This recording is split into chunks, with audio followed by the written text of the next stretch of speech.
Hello, and welcome to the Nerd Ninja Horror Show. My name is Ash Von Horror, alongside the Frightmaster, Freddy. And today, we're going to do a little reminiscing of one of the longest-running film franchises in the horror genre, Friday the 13th. We will also fill you in on a new movie to hit limited release in theaters, Southbound, as well as show you my home video release of the week. So let's get this horror train started with our retrospective on the Friday the 13th franchise. First up is the immortal classic Friday the 13th, directed by producer Sean S. Cunningham. This film tells us the tragic story of the Voorhees family and introduces us to Pamela Voorhees, played by then American sweetheart Betsy Palmer, who seeks revenge on the campers of Camp Crystal Lake for the loss of her son Jason, who tragically drowned while the counselors were doing what teenage campers do. Mrs. Voorhees is defeated in the end, and we are treated to our first look at the terror that is Jason Voorhees. So any thoughts on part one, Ash? It's my favorite, of course. And I like that the fact that throughout the whole entire film, you have no idea who the killer is. It doesn't give you any hints as to who the killer could possibly be until, towards the last, 15, 20 minutes of the film, and then you discover it's his mother. So, yeah, I like that aspect a lot of it, too. I mean, you kind of get those, POV shots, and everybody's like, oh, hey, how's it going? Who are you? They know her and stuff like that, but the audience members don't know who she is at all. And then, of course, at the time, Betsy Palmer, like I said, American Sweetheart, was just this kind of apple pie next door mom. And everybody was like, oh, Betsy Palmer, she's great. She's going to save everybody. Everything's okay. And then she starts just stabbing people and killing everyone. So she's the psycho. Yeah, exactly. It's like, what? And I love that concept of, what's next door is the true horror. Mm-hmm. But I also love the Tom Savini effects in that movie. Because he was brought in, I think, off of... they saw him off of Dawn of the Dead, and they brought him in and did those awesome effects. Of course, Kevin Bacon's first movie, and he gets the arrow through the throat, and it's blood everywhere. So can't go wrong with Tom Savini effects. That's one of my favorites. Kind of like the birth of Jason. Exactly. In Friday the 13th Part 2, for the first time, we get to see Jason Voorhees as the actual villain. And we get more of what we saw in the first movie. Campers running, screaming, and then dying. So was part 2 just trying to cash in on the success of the first movie? Okay, so I don't think we can make that fair assessment there, because if you think about it, Friday the 13th was a cash grab on the success of the Halloween franchise, and in turn that was a cash grab on the Psycho franchise, basically. So Friday the 13th was like, all right, this movie made so much money, Friday the 13th, let's make another one. Let's use let's use that kid who popped up in the water at the end of the movie.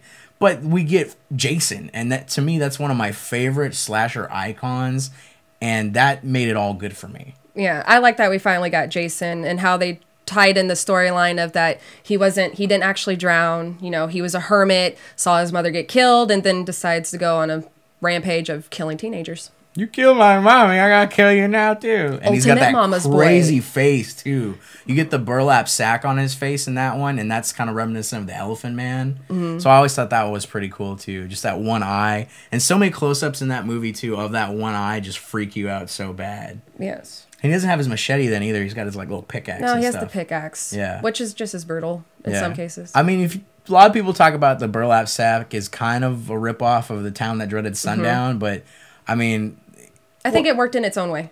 Friday the 13th, I think, is a bunch of ripoffs of the slasher franchise in this sense, but you get a lot of crazy different nuances in it that make it so great. Yeah. So that was one of my favorites. In part 3, which picks up exactly where 2 ended, we find much more of the same, but this time we get 3D. So, are we just on a cut and paste process here, Ash? I think so. Really? Yeah, I don't know. Like when it comes to the sequels of Friday the 13th, some of them are not my favorites. I can understand why they brought in the 3D aspect, but I didn't think it was needed in the film, but I can understand why they used it, but wasn't a particular favorite of mine. Well, yeah, and the other thing too, though, I love was you get the AeroVision 3D cameras, and at that time period, Paramount itself, who was distributing the film, hadn't done a 3D movie since the 50s, and these new camera technologies were really cool for it, and that's why everybody on the set was so freaking out, like, this is a big budget movie because we got the AeroVision 3D. Yeah, and it was so precise on how they had to do every Exactly. shot. Like, if they messed up, they would have to start the whole entire process all over again. It's a gimmick, but I love, like, I mean, you get the yo-yo scene where he's like playing yo-yo for no reason. They're juggling, but it also kind of lends itself to some of the characters. And Friday the 13th Part 3, I think, had some of the most lovable characters. You get Larry Zerner, who played Shelly. And he's the big goofball in the movie. That gets Jason his mask. He gives Jason his mask, the hockey mask. And that moment is so cool. When he kills Shelly and he's just got the mask on, and he goes outside and he sees the girl who Shelly in the hockey mask had scared. Jason's got like a harpoon pointed at her. And she's like, oh, stop scaring me, Shelly. I'm done with you. And you get that sweet 3D moment where the harpoon goes out and takes her out. Would you say the 3D helped the movie? The 3D was a fun gimmick. I don't know if it helped or hurt the movie. The opening sequence is really awesome, too, where you get Friday the 13th, pop, Part 3, pop, and blood everywhere. It was awesome. That was probably the only 3D portion of it I enjoyed. Yeah, I like cheesy, gimmicky stuff like that in my movies sometimes. It's just stupid fun, but like I said, the cast of characters in that one really made it, and I think it kind of enhanced the franchise more with, like, these kids gotta be lovable, goofy, and stupid. Plus, you get the stoners who are just like, what's going on, man? Why is Jason killing everybody? We're just trying to make popcorn. So, I don't know, man. Like, I have, like I said, their love-hate for each one of them, but that one has a great place in my heart because it gave us Jason's mask. True. Part 4, the final chapter, starts with the resurrection of Jason after being killed. Like Part 3, Part 4 gives us the death of Jason Voorhees, again, and the introduction of reoccurring hero Tommy Jarvis, played by Corey Feldman. So was this a nice change of pace? I loved it because it starts the Tommy Jarvis trilogy, and that's played by Corey Feldman, like you said. I love Corey Feldman, so him going in, and it also brings in the idea of the Jason Voorhees curse for the first time, where the evil can kind of manifest itself in other people, because the way Tommy defeats Jason at the end of the movie is he cuts off his hair and, like, tatters his clothes. He turns himself into Tiny Jason and murders him brutally, like, die, die, as the die. sister's screaming. Yeah, and she's like, Tommy, no! It's so cool. Plus, you get the return of Tom Savini, effects artist extraordinaire, because he had just done The Prowler with director Joseph Zito, and Zito brought him back on the this project. This is the only one that Savini returned for and wanted to return for because he said, I birthed Jason. And this was supposed to be the final film of Jason. Exactly. And so who better to kill him than the father? So I don't know. What are your thoughts on the movie? I'm not a huge fan of the Tommy Jarvis. Like, the movies that involve him just kind of they all mash together for me. So it's hard to tell the difference between them. Why, you just got to keep that machete in there and just twist it in me like that? Yes, basically. After Hellions, yes, basically. Oh, God. But the only scene I did enjoy with Tommy is when he turns himself into Jason, gets into Jason's head, and then just starts killing him over and over and over. That was like literally the best scene for me in the whole entire movie.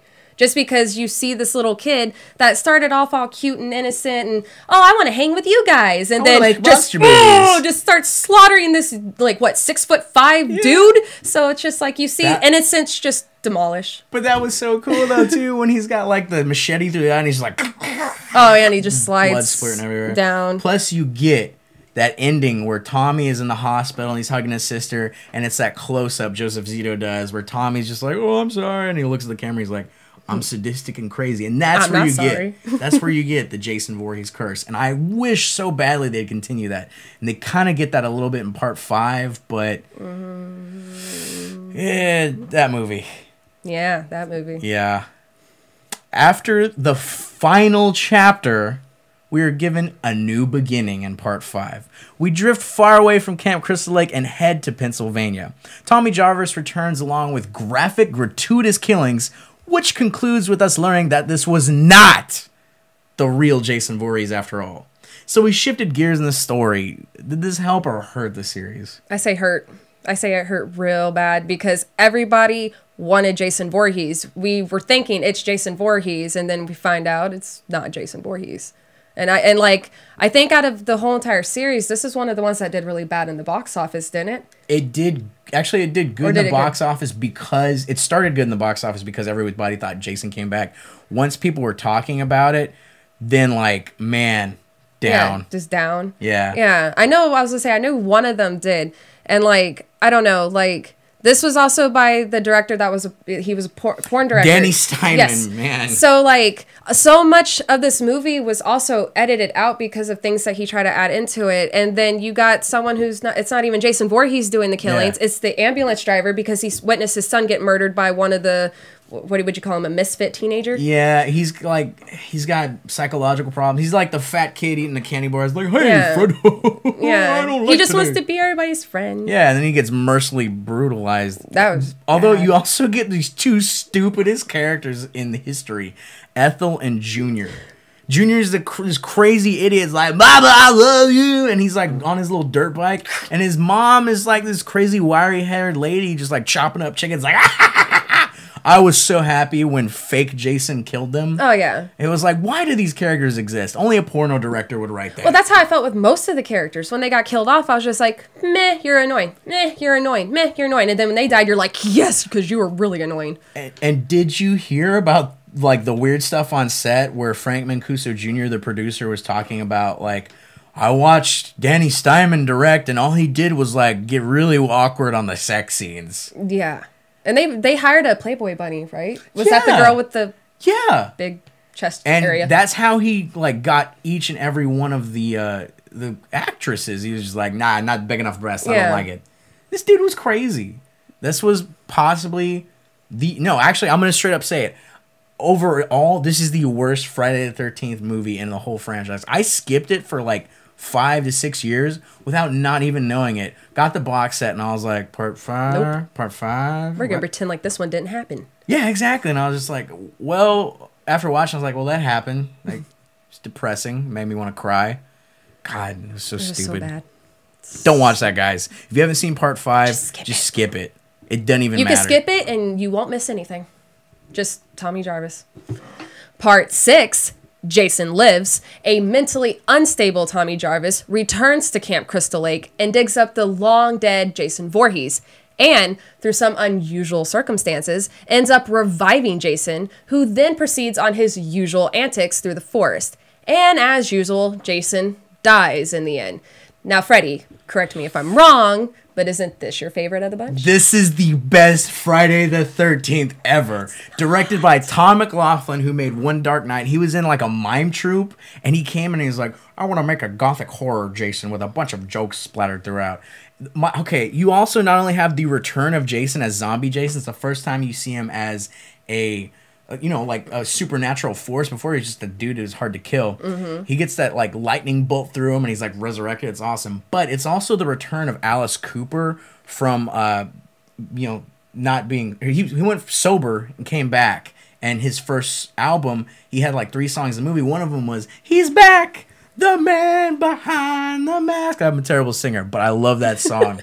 You also get like a bunch of in jokes. Like the first time you see Jason pop up, he kills Tommy Jarvis's friend, and you get a close up of Jason's eye, and Jason does a James Bond where he walks into the lens and he does a slash, and it goes to the credits of the movie.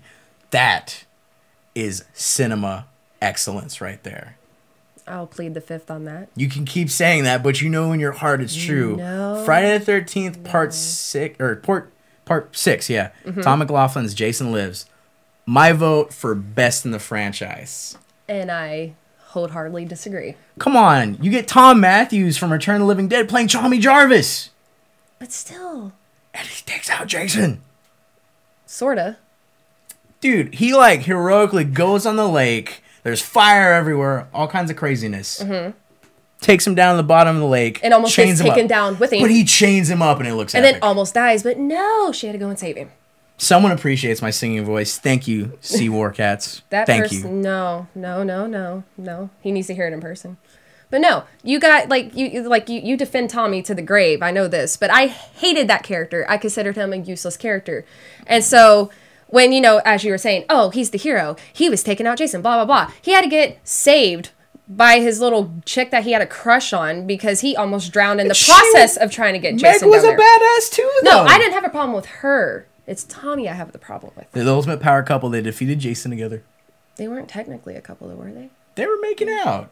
Well, people do that all the time. Doesn't mean they're a couple. Obviously, the events of what happened with Friday the 13th, Part 6, made them a couple, and they together went forward with their lives. Anyway.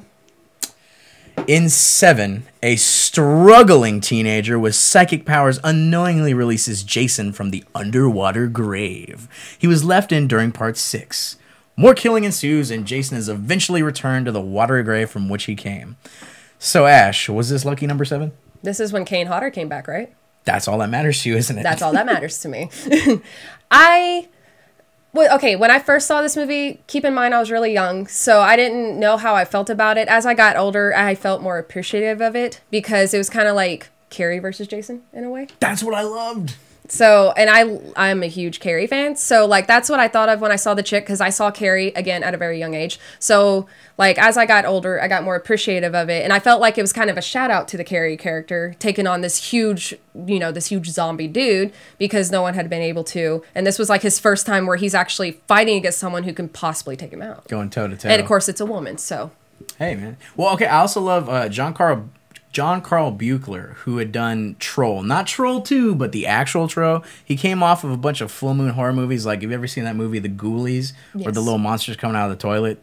Stupid movies. But he's a good special effects artist. So he got brought on the project, and he literally said, why would you make another one of these movies? That's why he got the job. And so when he made his version of Jason, his design on him was probably the most unique and crazy because he studied each movie and tried to put every single mark, scratch, anything on Jason's face. Mm-hmm. And so that concept of him fighting Carrie, basically, I think it's funny that a lot of people bring that up a lot of times because it's basically what it was, because the stinger at the end of Part 1 where Jason comes out of the water was literally because I think Sean S. Cunningham said he watched Carrie and wanted a stinger just like when she came out of the grave and grabbed the girl. So that's a cool little correlation to me. I also like you said, it's someone that can go toe-to-toe with Jason and these crazy fight scenes. My favorite scene, though, is probably when she's, like, doing her little Carrie moment and his mask is, like, breaking. I was about to just mention pops that. off and he's like... And then you see his face. Yeah, and that's terrifying. He's so adorable. You'd make out with that, wouldn't you? No, he's not Freddy. Okay, not this Freddy. The better Freddy. Actually, yeah, Carrie versus Jason versus Freddy. I think she could possibly take both of them out. Deacon Logic, I will agree. Critters is awesome. Gremlins is awesome. Ghoulies is a little weird, man. I love you, dude, but Ghoulies is a little weird. Part 8, Jason Takes Manhattan.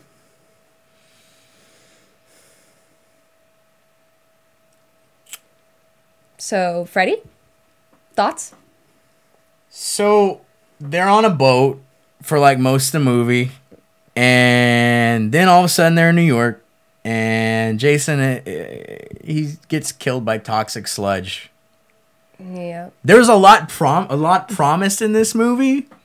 And none of it I felt like delivered because instead of being like, oh, we're going straight to Manhattan and like Jason goes on the bridge and Jason like is on the Statue of Liberty just killing everything.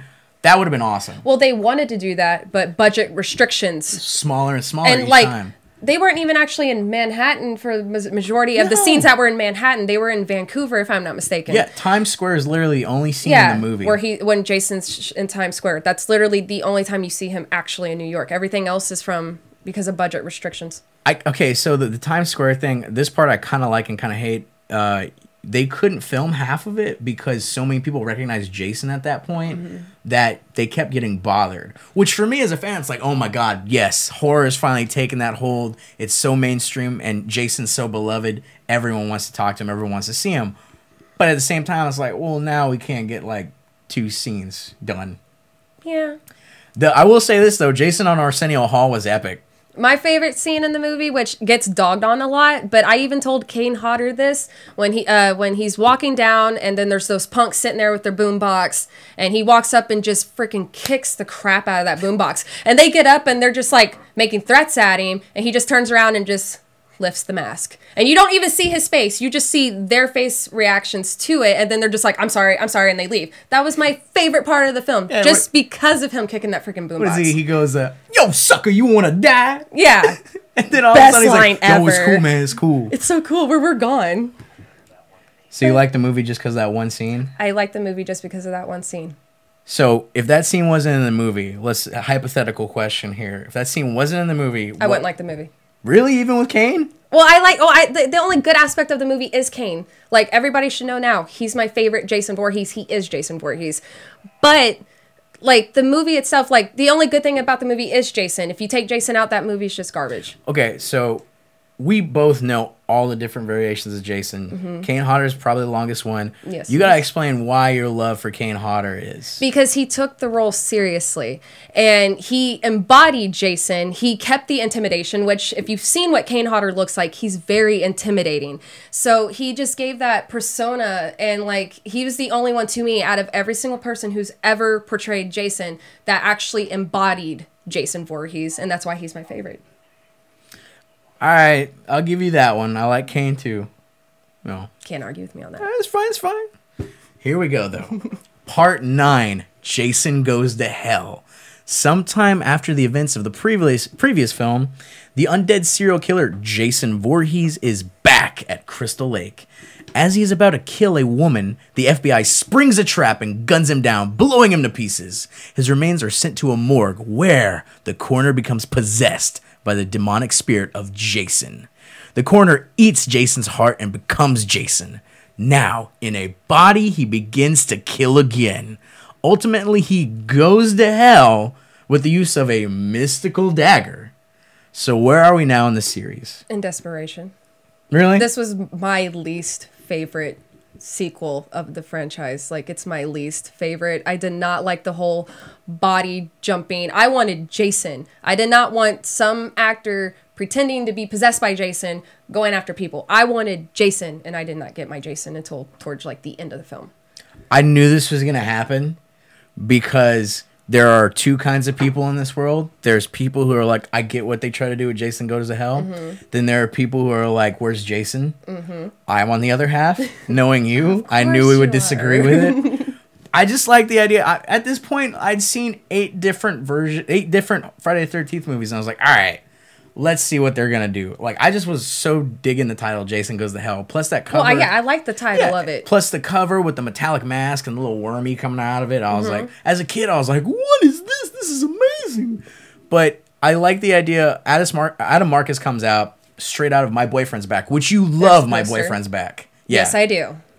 Comes out of that. First film he does, Jason Goes to Hell. Gets put in this, charges big budget production. I like the ideas he was going with because he said in the first 5 minutes of the movie, he wanted to do every single cliche in the Friday the 13th franchise.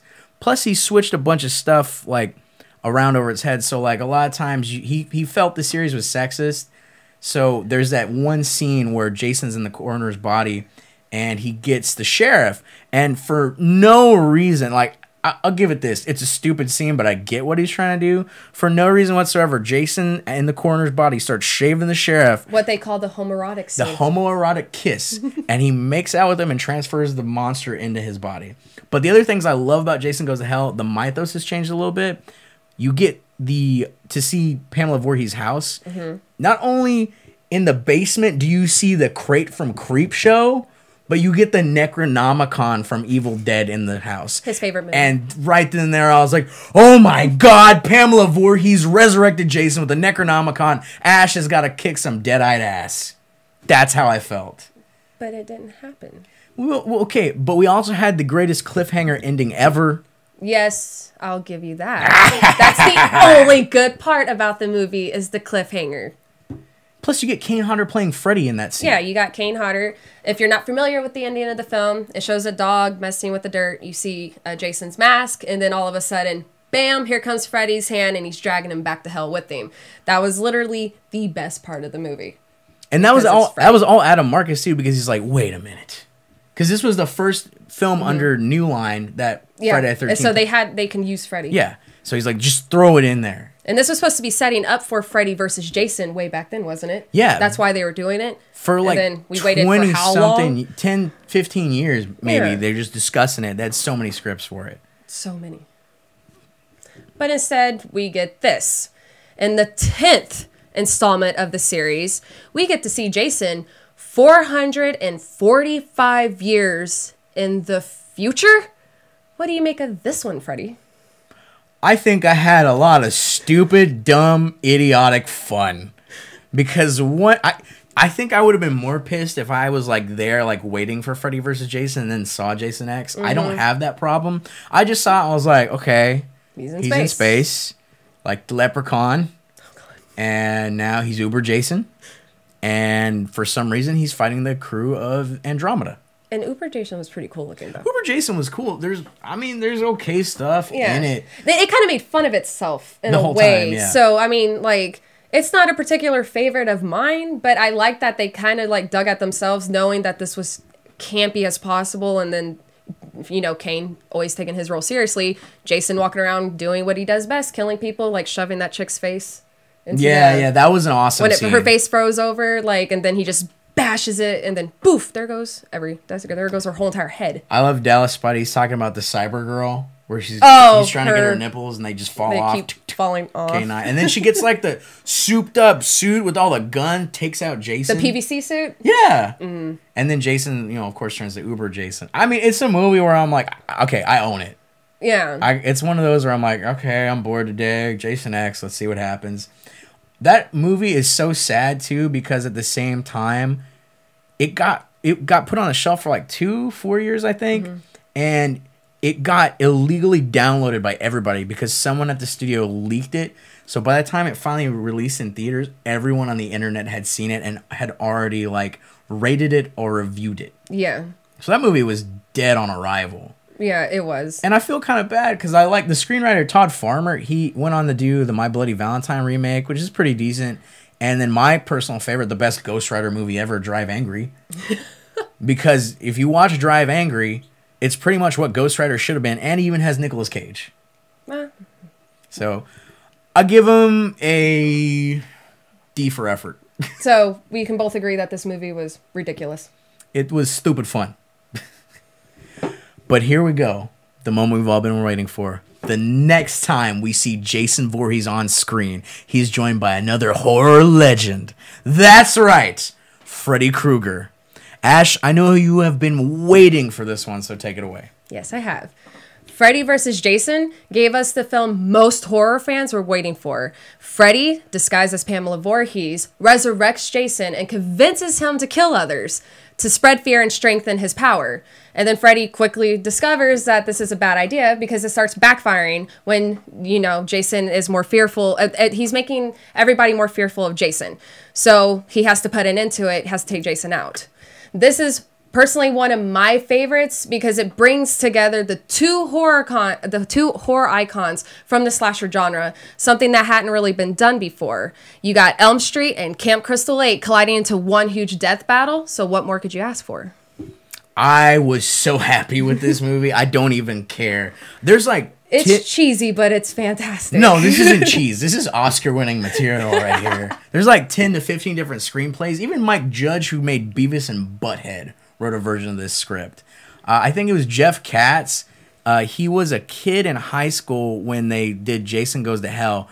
Going into his freshman year of college, he heard that they were finally going to production with it, dropped out and went and became a like busboy in Hollywood. Slowly worked his way up to New Line to help produce the movie. Yes. Because his end game was, I want to make Freddy vs. Jason, then Freddy vs. Jason vs. Ash, and then Evil Dead 4.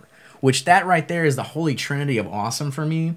Not to mention, my God, Freddy vs. Jason in of itself. The only complaint that I have about this movie is that it was not Kane Hodder playing Jason, which I have no problem with. Ken Kersinger, he's fantastic. He was even a stunt double for Kane in one of the movies. On part 8, your other favorite, Jason Takes Manhattan. So I have no problem with him. It's just that Kane was so excited for this movie. He like even was trying to get it off the shelves, trying to get them to it. They even gave him a script, and then next thing you know, he got replaced. So that was my only complaint. If I had like a serious have to argue with people complaint, it was that Kane was not Jason. I gotta ask too, Ronnie Yu, the director, he had done Bride of Chucky and The Girl with the White Hair. Mm-hmm. What did you think of him directing as opposed to someone else? And everybody at home, I really want to know this one because Ronnie Yu's, he's a weird choice. I like the movie, but he wanted to do like all those weird wrestling moves. And every time he talked about the movie, he was like, I want to make it more like Rocky. Yeah. And I was like, what? Well, I actually like that they got someone that, because he kind of made it clear that he was not familiar with either franchise. So he did not watch any of the Elm Street films, and he did not watch any of the Friday the 13th films. So I think that's one reason why he got chosen, is because he wasn't in particular of Freddy or Jason. They knew that he could go in and not, no favoritism, no nothing, and just give us the movie that everybody wanted, which is pretty much a death match between Freddy and Jason. With you being a huge Freddy fan, how'd you feel about the ending? Freddy won. The director said Freddy won. And honestly, if I want to be fair, you cannot kill either one. So technically it's a tie. But since the director himself said Freddy won, we're just going to go with that. Technically, though, Freddy got his head lopped off and Jason came out of the water holding his head. But Jason's not the one who did it, is he? Yeah, Wasn't it the chick? He walked out of the water with a severed head, though. Yeah, but Deacon Logic, Jason won. Jason lost. The director said so. Dallas Spidey even says Freddy loses. The director said Our so. Our fan base is turning on you, woman. Because I know who that fan base is, and they want me to argue. Freddy won. Hands down. You cannot kill Freddy, just like you can't kill Jason. So like I said, I'll make it fair and say that both won because technically they're immortal. You can't kill either one, and then they try to do that with the comic books. Fine. We'll call it a tie. Don't make me stab you with my Just like Freddy machete. in the movie where he's all like, I lost, but I'm going to come back. Last but not least in the film franchise, we get a reboot of the original Friday the 13th. Freddy, what are your thoughts on this reimagining of Jason Voorhees? I think I hate Marcus Nispel. He did that Texas Chainsaw Massacre remake, and he likes to make everything really pretty and doesn't really like lighting very much unless it's really weird yellows. So Texas Chainsaw, I was like, okay, this is kind of weird. It's really nicely shot and stuff, which doesn't really lend itself at all to Texas Chainsaw Massacre, which is kind of a movie. It's like you watch it, it's supposed to be gritty and crazy, almost like you're not supposed to be watching it. You feel like you need a shower after you watch it. Exactly. And with Friday the 13th, I love with those films, it's darkly lit, but there's enough light you can see a little bit of everything. Mm-hmm. I rewatched it recently because I remember seeing it in theaters. I was like, okay, this was okay, but whatever. Jared Padalecki, I like Supernatural, all right. But then I rewatched it and 10 to 20 minutes in, I'm like, oh my God, I can't see anything. Yeah, the majority of the movie is really dark and you're sitting there like, what happens? And then boom, something I felt like pops a up. grandma, like, what's on the screen there, Sonny? Did it kill somebody? I did not like it at all. Well, I tried to like it. I try to give remakes a chance. I really do. But in this case, I just did not like anything about it except for Jason. The thing I will give it, though, is it is a greatest hits mixtape of Jason's stuff. They jam-packed everything from the first 4 movies into this one. Even they brought the idea of, with part 3, they had Rob Deere, who came back for his sister Sandra Deere, and that was represented with the sister, Jared Padalecki's character looking for his sister. The sister I was missing. Exactly. And so, I don't know, it's a weird movie. It's also got the longest opening sequence in any movie, not just horror movie, but ever. Because you're watching a 20-minute sequence, and all of a sudden it's like, Friday the 13th. It took forever. You just skip through that. Yeah, it's not that great. I'll give, is it Derek Mears that played Jason? Derek Mears is awesome. I liked him. I have no complaints on that guy. He's kind of scary looking in himself. So him being Jason, I was fine with. But everything else, all the characters, I did not care when they got killed off. I would see another Derek Mears movie with him as Jason, but maybe a different storyline. I agree. Now, coming to present day, David Bruckner had been developing a new Friday film that would ignore the remake and continue from the original series. It went through many different iterations, with the last idea being Dazed and Confused meets Friday the 13th. The film's production has been halted in lieu of the CW series teaser released some time ago. It seems the production has gone full steam ahead, and before 2016 ends, we will be getting Friday the 13th on the small screen. As much as I want more Jason, how can they take that slasher formula to a televised show? Can this work, guys? I don't think it could work when it's with the CW. Yeah, I kind of hate the CW. Yeah, you got CW has the Vampire Diaries, and it had that Beauty and the Beast show, which I don't even know if that's still going. Oh, I Does it forgot have about Supernatural that. or no? It has Supernatural. It has Supernatural is Supernatural? literally the only thing CW has put out horror-wise that I But can tolerate. it's TV censored for it though. Like Yeah. it works. It was designed but for this that. is Friday the 13th. You know, they had to cut down on the films themselves because of the gore and blood and the killings. How are they going to make it work for a CW? You have a franchise that's pumped by Tom Savini, and his whole motto is pump more blood, pump more blood. Mm-hmm. How are you going to do that on TV?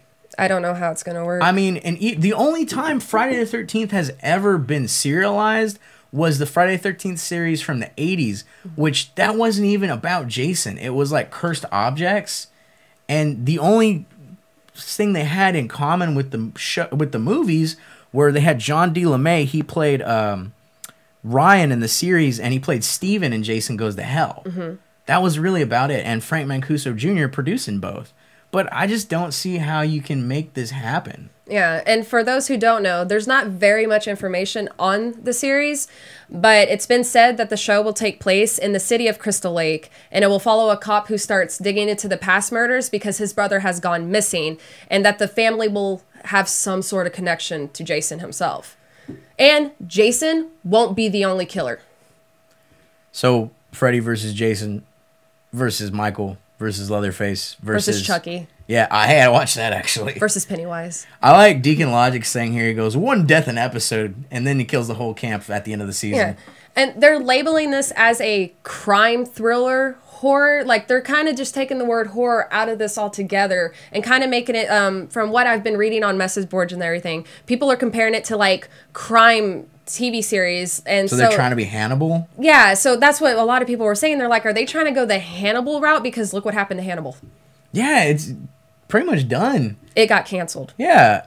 And I mean, it was good on its own, but it wasn't Hannibal. The only serial killer show that I like at all right now, I mean, I like Bates Motel, but I'm a huge Psycho fan. It doesn't really lend itself to the Jason formula. Kind of, maybe, but not really. Like, if you did that with the whole mommy dearest thing, maybe.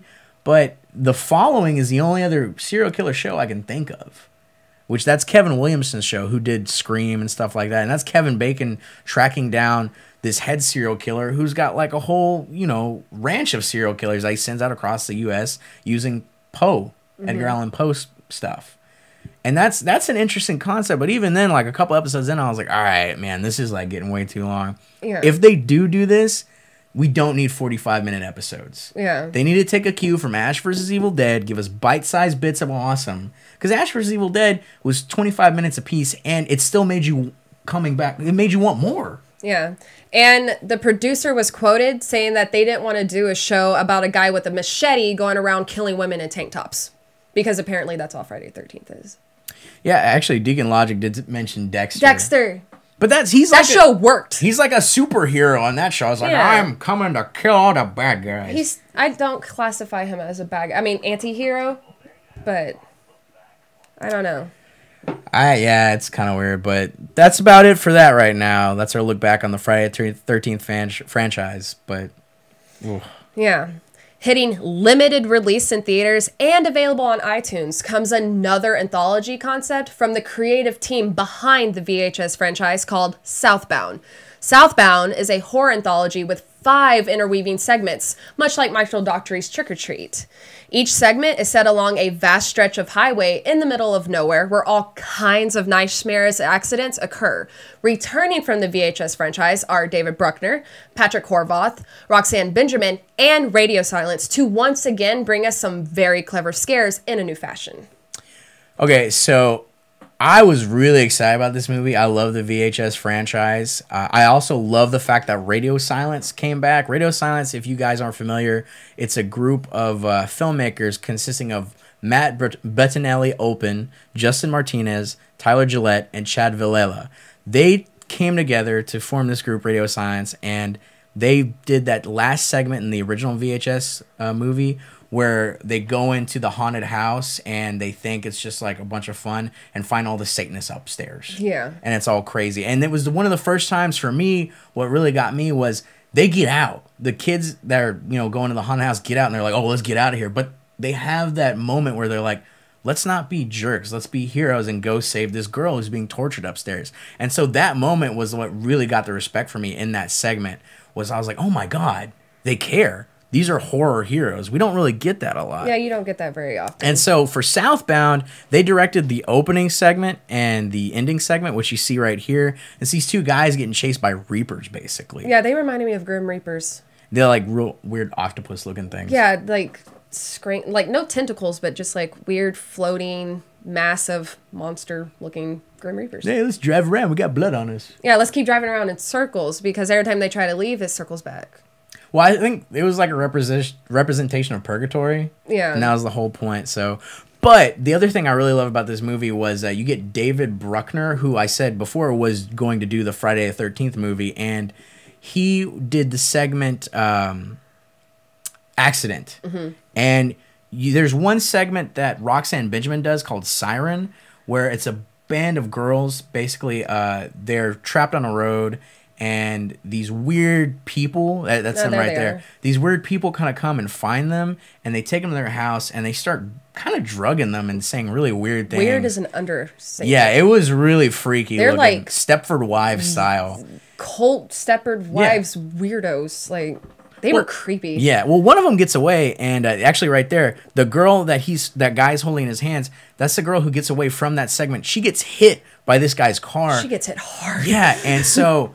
the whole segment is him taking the girl to the hospital and trying to fix her. Because instead of running away like another jerk would, he decides to be a hero and help her. And the entire segment is he's got these headphones in and these doctors and who he thinks is 911 is talking to him. They're telling him how to fix her. And it was the most like crazy thing I ever saw. The whole time I was just clenched like, oh my God, what's gonna happen? I wasn't ready for this. And it goes so seamlessly. For the first 5 minutes, I didn't know we were in another segment. I didn't either. And that's what I thought was so cool about Southbound was it just kind of, a lot of them just flow perfectly. You don't know when you go in another segment. So I like that part. That was probably the only segment out of all of it that I actually favored out of the whole entire film. Once again, ladies and gentlemen, I made Ashley watch a movie and she hates me for it. Not as much as I did with Aliens, though. I'm never going to let that go. Probably, whatever. All right, but speaking of David Bruckner, he, like I said, directed the accent segment from Southbound. He's been quite busy lately. His segment from the original VHS Amateur Night, in which several friends go to a bar to pick up girls and end up taking home a demon, making us all fear the phrase, I like you. Amateur Night has been adapted into a full feature film with Bruckner producing. And yes, this is the same Bruckner who had been developing the aforementioned Friday the 13th film. Did I mention he's been busy lately? And speaking of busy, Scream Factory is back at it and, again, is featured in our home video release of the week. So, Freddie, take it away. This week from Scream Factory, we are delivered a cult classic from the catalog of the late Wes Craven in his 1988 voodoo film, The Serpent and the Rainbow. This film is loosely based on the non-fiction book by Wade Davis and his experiences in Haiti studying the zombie phenomenon. In the film, Bill Pullman stars as Dr. Dennis Allen, who, upon returning from a trip to the Amazon gathering exotic herbs, is hired by a pharmaceutical company to travel to Haiti to find the toxin that is said to create zombies. Dr. Allen, still delirious from visions encountered in the Amazon, is haunted by nightmares as each one slowly becomes a reality in Haiti. I know, Ash, this was your first time seeing this film, one of my favorites. What'd you think? Okay, so if you know me, I'm a huge Wes Craven fan. I was totally demolished when he passed away. But for this particular film, it started off so slow that it did not feel like Wes Craven to me. And, I'm not saying that it's a bad film. Hey, if you want to watch it, watch it. But compared to his other films, in my opinion, it felt more, I guess he was going for the more realistic type of horror versus the supernatural that we know him for. And, Up until about the last 20, 30 minutes of the film, it actually caught my attention because then it started feeling like Wes Craven to me. So and like a lot of people actually did not favor the last 20, 30 minutes of the film. A lot of people complained that it brought in too much of the supernatural element, that it didn't fit in with the rest of the movie. But I happen to favor that part because it made me think of Wes Craven. So. Well, I really liked the movie too. Well, the first time I saw it was, I was sitting alone at home, and back when I had this one house had this huge like screen door that looked out in the darkness late at night, and the movie kind of progresses as like, you know, Bill Pullman's talking about his adventures and stuff like that, and how it kind of slowly descends into some really crazy stuff. Wes Craven always talked about how he wanted it to be the closest thing to true voodoo he could find. And voodoo itself is really terrifying. Yeah, and it's based in reality, and you get this nightmarish imagery like you see coffin here. Scene. Yeah, the coffin scene where Bill Pullman is just like going crazy because, you know, they turn zombies, they get buried, and then they come back and they're like, oh my God, what's going on? There's also the most uncomfortable scene in cinema history, I feel like, where we get Bill Pullman's character tied down to this torture chair, and Petrod, the Bokur, as they call it, he's like a voodoo priest, he starts going crazy and really pissed that Bill Pullman won't tell him why he's there and what he's doing, and starts taking a nail and just shoving it right in his scrotum. I like that part, though. Yeah, what? It was... Okay, I thought it was kind of, like, you know, funny. I can't help it. You're sadistic. A little bit. Oh, my God. But out of all the things they could do to torture him, I'm just like... That's the one they went with. And then, like, after that happens to him, he doesn't even look like he was really affected by it. So I'm like, what was the point of you torturing him if that wasn't effective enough? Like, let me show you how to do it. He would have left that country if I did it. He's walking around pretty woozy, like, I think I'm dying. Yeah, well, he took, like, 2 days to recover? But, like, after that, it was just, like... I thought guys would need more time to recover after that happening. So, I don't know. Deke Logic loves his scrotum torture, but there you have it, guys. We got Serpent in the Rainbow, came out by Scream Factory this week, jam-packed with special features. Go pick it up. It's pretty awesome. So last week we saw something really cool that we've been talking about, The Witch, yes. Robert Eggers movie. That was awesome. That was a very interesting movie. That movie is not for everybody. I'm throwing that out there right now. This movie is not for everybody. What did you expect? I don't know, like... When I went in to go watch the movie, like I had a really big fear that the hype was gonna overhype it. So I tried to go in thinking, okay, let's ignore the fact that everybody's hyping up this movie. Let's just go in and see if I like it. The movie starts off very slow. It's kind of a very slow build-up, literally until the last 20 minutes. That's when we actually get some action sequence. And towards the beginning of the movie, you get a really disturbing scene. And then after that, you get to see the family and what they're going through. And then, boom, finally something happens within the last 15, 20 minutes.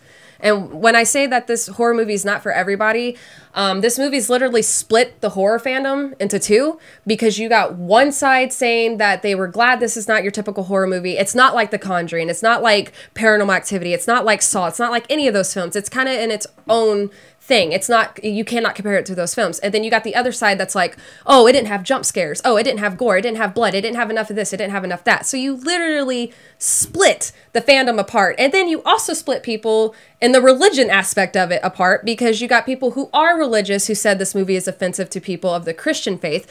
You got the Satanic Temple who backed this movie. And then you got Wiccans saying that this puts witches in a bad light. So it literally, this movie has literally split everybody apart, because everybody's just tossing out, what they think of this movie. Okay, I really think that this film is this year's It Follows. If you look at it in that light, it is one of the most important movies of the year, in the sense that it's a art house indie movie that got a wide release. Not only that, but an art house indie movie in the horror genre that got a huge release. Yeah, not limited release. Yeah, that's a big win for the horror community, because first of all, original ideas in the horror genre, it's hard to get that out now because it's so saturated with remakes. So first of all, I was very down with that. Like I said, the movie itself, it's not for everybody, and it's not being presented as what I think people are going to go in thinking of it as. What they're expecting of it. It is, in my opinion, a low-budget 1600s version of The Exorcist. And they speak in the original English language with the thee, thy, yeah, all that. Well, and Robert Eggers used journals, original journals that he found, and used that as the dialogue for the film.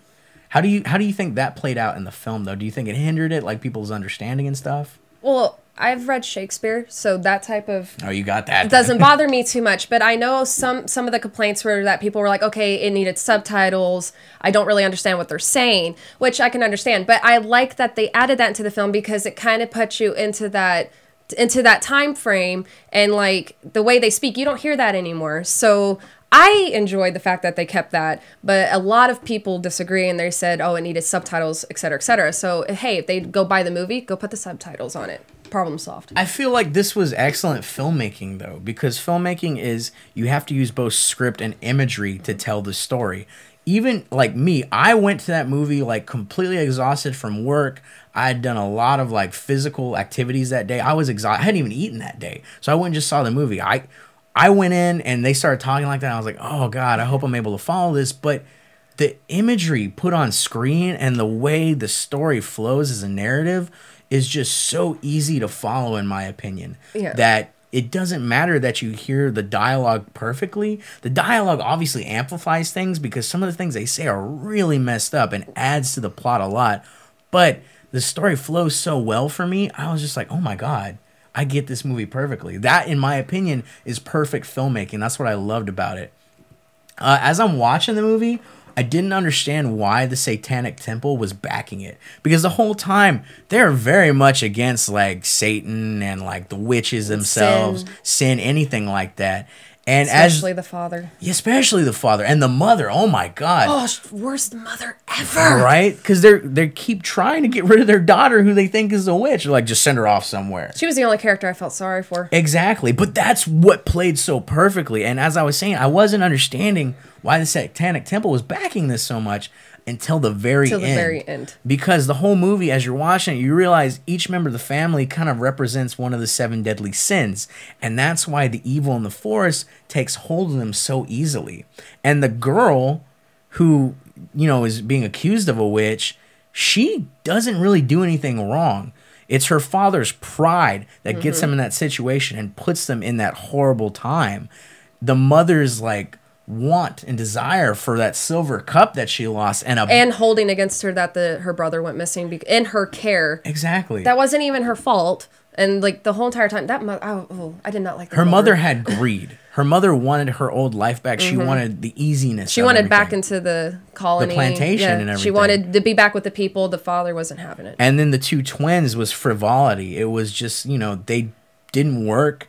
Half the time they're singing really strange, creepy songs about Black Phillip the goat. Yeah, and talking to the goat. And then obviously the little boy, the brother, his problem was lust. Because throughout the film you get him glancing even at his sister. He's glancing. And the thing that I love about that is Robert Eggers talks about how he didn't want to put either the Wiccans or, you know, Satan in a bad light, or neither Puritans either. He just wanted to say too much of any kind of dogma is bad because you go so laser focused on that, you cut yourself out to all of their experiences in the world, and it tends to make you crazy, which is what it did. That's exactly what it did. So going back to the point of the Satanic Temple backing it, because she was the only one that didn't have anything wrong she did, when she goes to Black Phillip the goat, and she says, can you help me? Can you save me? Is there anything you can do? And Speak to me. Speak to me.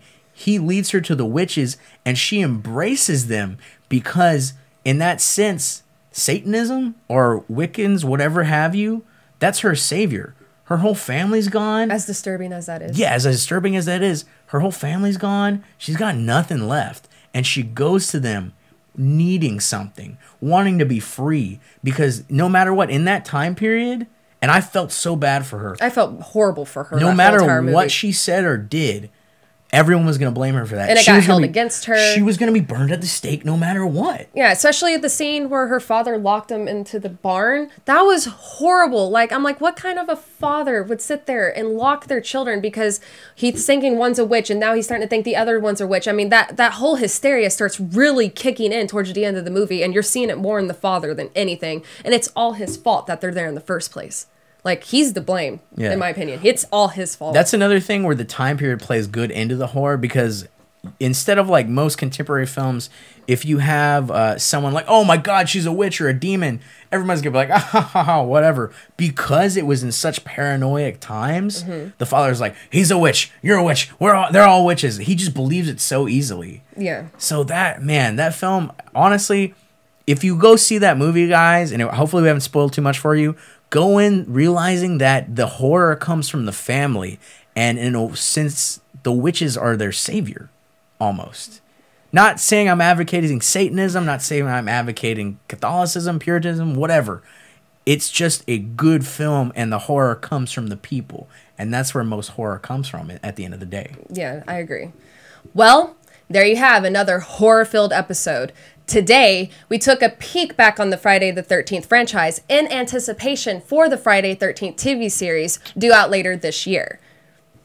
We also filled you in on the most intriguing Southbound, You're fine. and dipped into the Scream Factory bag of goodies and pulled out their Blu-ray release of Serpent and the Rainbow. Plus, we finally gave you our end cap of what we loved and hated about The Witch. If you would like to continue this discussion outside of the show, we can be reached on any social media using the handle NerdNinjaNet. For my increasingly terrifying co-host, Ash Von Horror, I have been your Fright Master, Freddie Ruiz, and we thank you for watching the Nerd Ninja Horror Show.